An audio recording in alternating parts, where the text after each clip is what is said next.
White House personnel abruptly end Joe Biden's rambling Vietnam press conference, leaving many wondering who's in charge.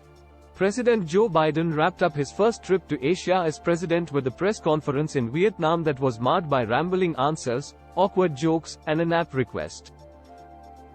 During Biden's press conference on Sunday night, the event took an unexpected turn as he was mid-flow, responding to journalists' questions.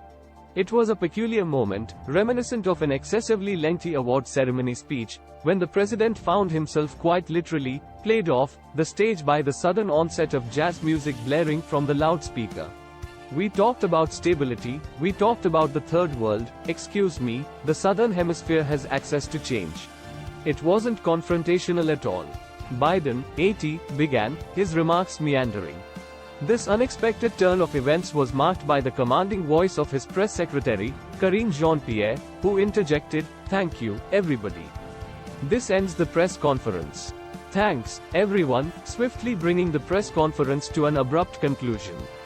Meanwhile, Biden continued speaking, unaware that his microphone had been muted long ago. Soothing jazz melodies began emanating from the loudspeakers while Biden appeared to persist in answering questions, his voice gradually drowned out by the rising music.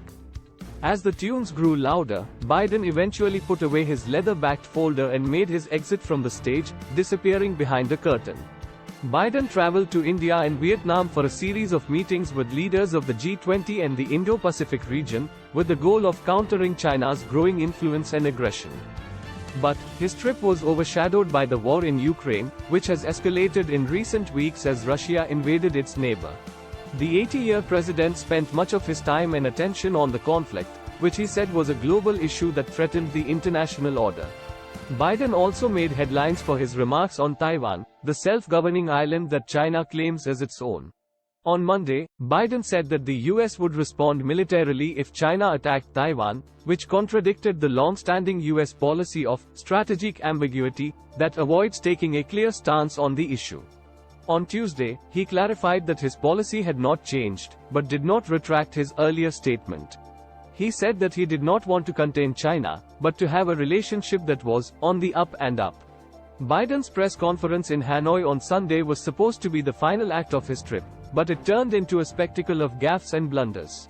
Biden appeared tired and confused as he answered questions from reporters, often going off on tangents and making jokes that fell flat. At one point, he said that he was going to bed after the press conference, which lasted 26 minutes. He also said that he was following his staff's orders on whom to call on, and that he would not answer any softballs.